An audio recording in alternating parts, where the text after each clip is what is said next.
আসামের জনপ্রিয় জুবিন গার্গ মৃত্যুর পরে আসামের হাজার হাজার লোকে কান্নাকাটি চলছে।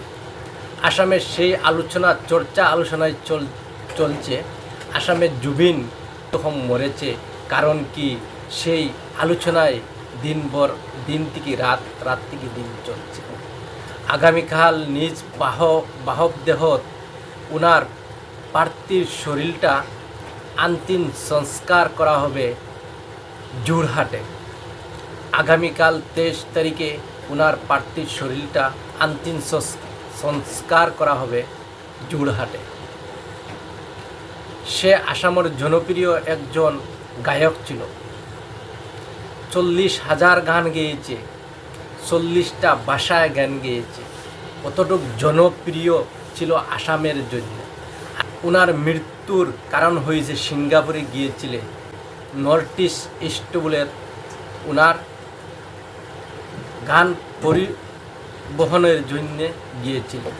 আর শ্যামকানু মহন্ত হয়েছে উনি জোর জবস্তি নিয়েছিলেন সিঙ্গাপুরে গানের পরিবেশের জন্য, গান গাওয়ার জন্য, ইংলিশ গান গাওয়ার জন্য।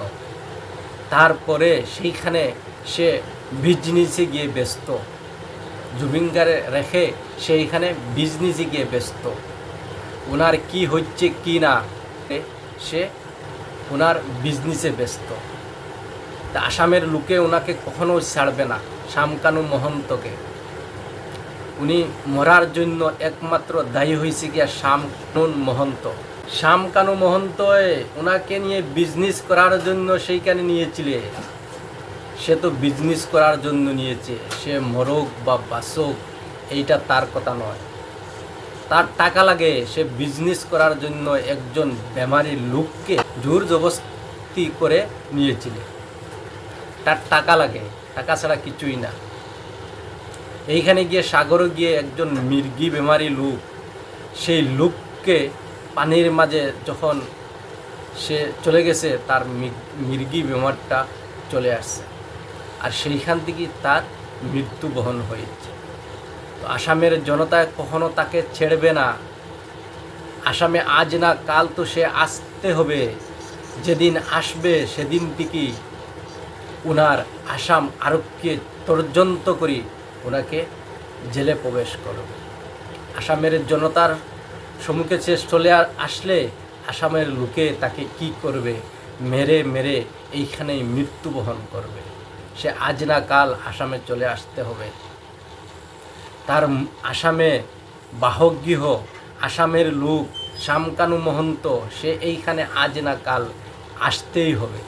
আর সিদ্ধান্ত শর্মার জন্য জুবিন গার্গ ওয়াইফে কি বললে আপনারা শুনেন, কি বলছে শুনেন, শুনলে আপনারা অনেক কিছু বুঝতে পারবেন।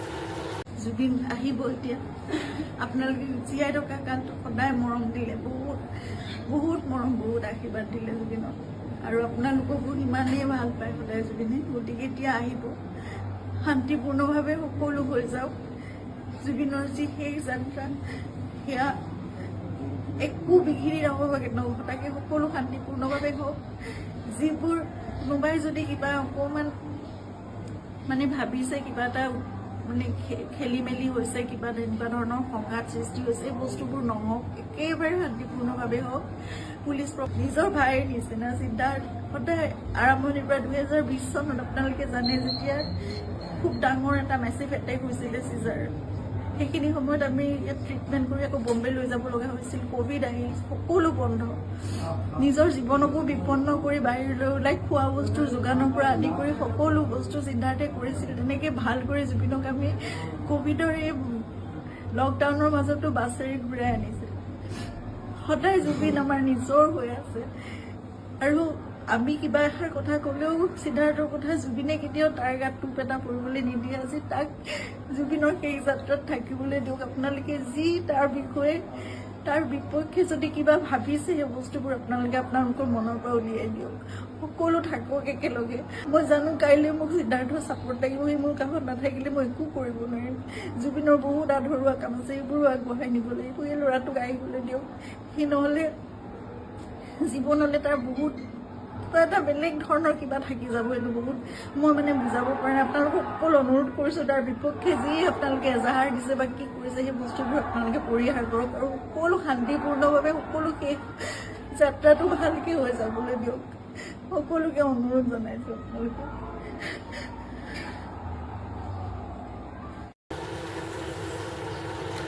আর আগামীকাল ওনার পার্থিব দেহাটা তার নিজ বাসগৃহ জোড়হাটে ওনার অন্তিম সংস্কার করা হবে।